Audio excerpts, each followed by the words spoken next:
ねえ、すみれ、最近ドラクエのリメイク版で何か話題になってるって聞いたんだけど、どういうことなの？そうね、葵。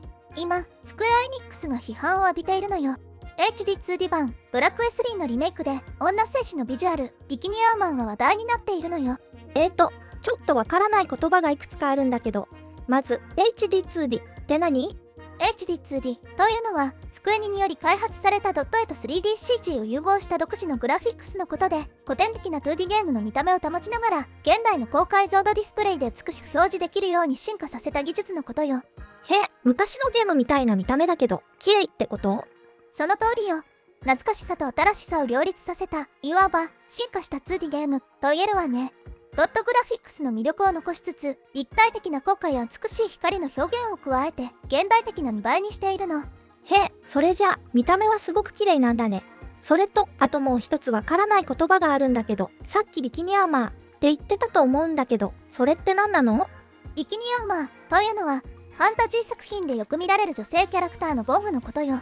肩、胸、腰回りだけ頑丈な装甲で覆って、他の部分は露出しているという、ちょっと非現実的な防具なの。そんな防具で大丈夫なの？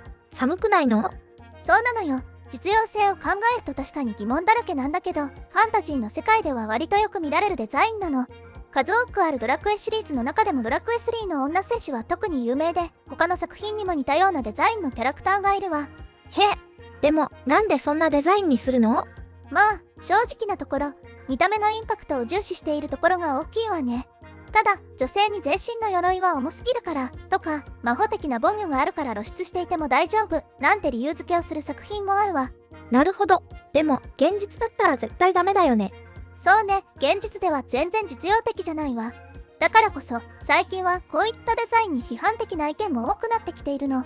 時代とともにゲームのキャラクターデザインに求められるものも変わってきているのかもしれないわね。そっか。じゃあ、今回のリメイクでデザインを変えたのは、そういう批判に配慮したってこと？その通りよ。露出の多いデザインへの批判に応えようとしたんだと思うわ。ただ、問題はその変更、配慮の仕方なのよ。もともとのデザインは露出が多かったんだけど、露出の多いデザインへの批判に配慮して変更したら、あまりにもダサくなってしまったんだよ。でも、露出を減らすのはいいことじゃないの？そうね、配慮すること自体は悪いことじゃないわ。でも、ファンが怒っているのは、その配慮の仕方があまりにも雑だということなのよ。もともと、ドラクエ3のデザインは、おいおい、隠すとこ隠せてねえじゃねえか、という話で少し前から話題になっていて、今回発表された女戦士のビジュアルは、スーパーファミコン版のデザインをほぼ踏襲しているものの、露出していた胸元、腰回りが肌の色に近い布で覆われているだけということで、こんな肌色のスパッツをただ上から被せただけかよ、という適当なデザインに批判が殺到しているわけなのよ。確かに。せっかくリメイクするなら、もっとかっこよくできそうだよね。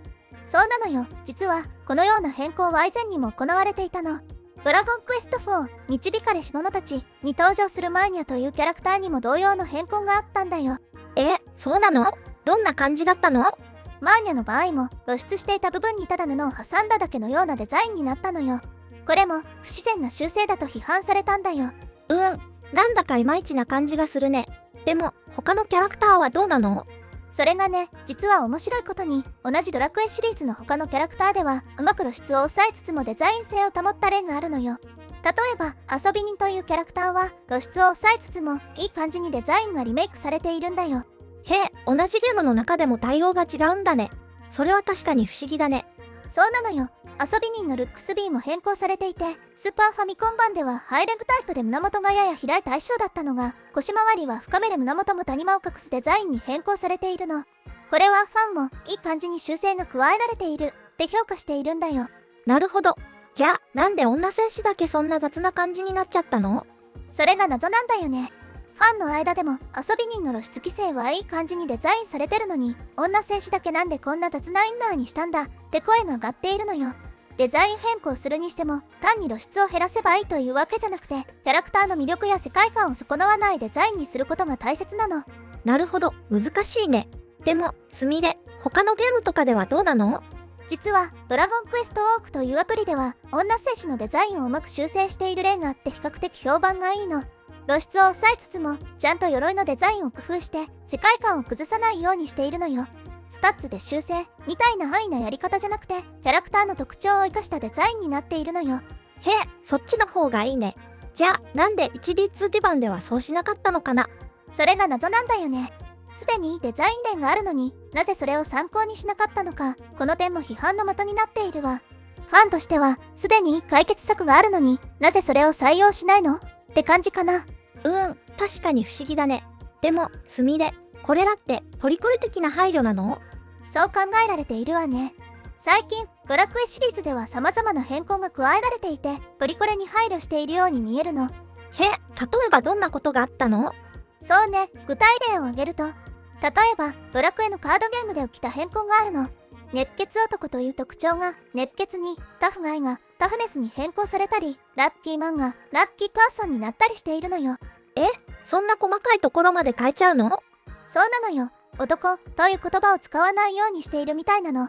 他にもキャラクターの性別選択を男女ではなくタイプ1、タイプ2にしたりもしているわ。そこまでやるんだ。でも、それって必要なの？そこが議論になっているところね。確かに差別をなくそうという意図は理解できるけど、さすがに神経質になりすぎじゃないかって意見も多いの。ゲームを楽しむ上でそこまでする必要があるのかって疑問の声が上がっているわ。そしてこの問題にはもう一つ重要な要素があるの。それが鳥山明先生の不在なのよ。鳥山明先生ってドラゴンボールの作者だよね。ドラクエとも関係あるの？そうよ。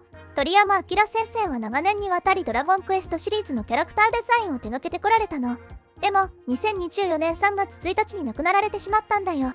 そっか、それで鳥山先生が亡くなった後にデザインが変わったから批判が出てるってこと？その通りよ。ファンは鳥山明さんに失礼じゃないかとか無礼だって言ってるんだよ。過去の名作に手を加えることへの抵抗感が強いみたいね。なるほど。確かに亡くなった方のデザインを変えるのは微妙かもしれないね。でもこれからのドラクエはどうなっちゃうの？正直先行きは不透明ね。多くのファンはポリコレに屈した会社に今後面白いゲームが作れるとは思えないって心配しているわ。でも一方でドラクエ3リメイクは多分買うけどあまり期待もできないという声もあるの。じゃあもうドラクエは終わっちゃうの？そこまで極端なことはないと思うわ。ドラクエは長年愛されてきたシリーズだし多くのファンがいるからね。ただこれからのゲーム作りにおいてどうやってファンの期待に応えつつ時代の要請にも対応していくのか、その難しさが浮き彫りになった感じね。なるほど、すごく難しそう。でもすみれ、結局のところスクエア・エニックスはこれからどうすればいいの？簡単な答えはないと思うわ。でも多くのファンが言っているのは過去の作品に手を加えるのではなく新作で時代に合わせた表現を探ってほしいと言っているわ。過去の名作は尊重しつつ新しい作品で現代の価値観を反映させていくことで古くからのファンも新しいファンも満足できるんじゃないかしら。なるほど。でもそれって難しそうだよね。古いファンも新しいファンも満足させるなんて。そうね、確かに難しい課題よ。でもゲーム会社として成長し続けるためには避けて通れない道だと思うわ。大切なのはファンの声に耳を傾けつつクリエイティブな挑戦を続けること。そして何よりゲームの本質である楽しさを忘れないことね。そうだね。楽しくないゲームじゃ意味ないもんね。そうね、こういった議論は簡単には答えが出ないものだけど、いろんな立場の人の意見を聞いて考えることが大切よ。だからこれからも一緒に注目していこうね。じゃあ今日はこの辺で終わりにしようか。みんな最後まで見てくれてありがとう。動画の感想は下のコメント欄で教えてね。もしこの動画が役に立ったと思ったら高評価とベルマーク、チャンネル登録まだの方はチャンネル登録もよろしくお願いします。ではまた次回の動画でお会いしましょう。すみれの最新動画は左、おすすめ動画は右です。どちらも見てくれると嬉しいな。